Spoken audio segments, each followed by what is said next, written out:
मैं हूं आपके साथ साक्षी। उपराष्ट्रपति पद से अचानक इस्तीफा देने के 4 महीने बाद जगदीप धनखड़ की चुप्पी टूटी। इस मौके पर उनका पहला सार्वजनिक भाषण था और इसमें उन्होंने अपने अंदाज में कई बातें कह दी, जिन्हें समझने के लिए रीडिंग बिटवीन द लाइन्स करनी पड़ी। धनखड़ ने राष्ट्रीय स्वयंसेवक संघ के अखिल भारतीय कार्यकारिणी सदस्य डॉक्टर मनमोहन वैद्य की पुस्तक हम और ये विश्व के विमोचन कार्यक्रम में हिस्सा लिया, जो भोपाल में हुआ। इस दौरान उन्होंने आरएसएस के दृष्टिकोण और भारत को मजबूत बनाने के उनके विचारों की तारीफ की, लेकिन बीच बीच में हंसते हंसते अपने अंदाज में कई संदेश भी दिए। सबसे ज्यादा वायरल क्लिप में धनखड़ ने नैरेटिव के चक्रव्यूह की बात कही और कहा कि इसमें फंसना बहुत मुश्किल होता है। हालांकि उन्होंने कहा कि मैं अपना उदाहरण नहीं दे रहा हूं, लेकिन ऐसा लग रहा है जैसे वो अपने हाल के अनुभव का इशारा कर रही हूं।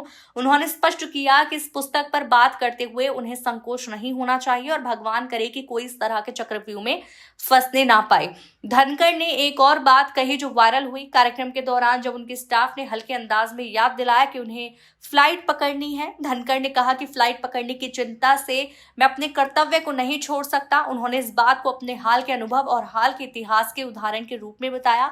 ये स्पष्ट संदेश था कि इस्तीफे के इर्द गिर्द जो कुछ भी हुआ उसके बावजूद वो अपना काम करते रहेंगे। कार्यक्रम के अंत में जब उनसे सीधे पूछा गया कि उन्होंने उपराष्ट्रपति पद से इस्तीफा क्यों दिया, तो धनखड़ ने बिना कुछ कहे हाथ जोड़ और साइलेंटली गाड़ी में जाकर बैठकर चले गए। उन्होंने 21 जुलाई 2025 को स्वास्थ्य कारणों का हवाला देते हुए इस्तीफा दिया था, जबकि उनका कार्यकाल 10 अगस्त 2027 तक था। अचानक इस्तीफा और फेयरवेल जाने की वजह से विपक्षी दलों में कई सवाल उठे थे। अब धनखड़ ने पहली बार अपने अंदाज में लेकिन स्पष्ट रूप से अपने विचार व्यक्त किए और ये संदेश दिया कि उनके हालात चाहे जैसे भी रहे, वो अपने कर्तव्यों और जिम्मेदारियों से पीछे नहीं हटेंगे। इस भाषण और वायरल क्लिप के बाद सवाल उठता है कि आखिर वो किस चक्रव्यूह की बात कर रहे थे और क्या उनका इस्तीफा किसी खास परिस्थितियों के कारण हुआ। जनता और राजनीतिक विश्लेषक अब इसी पर विचार कर रही हैं। आप भी कमेंट्स पे जरूर बताएं।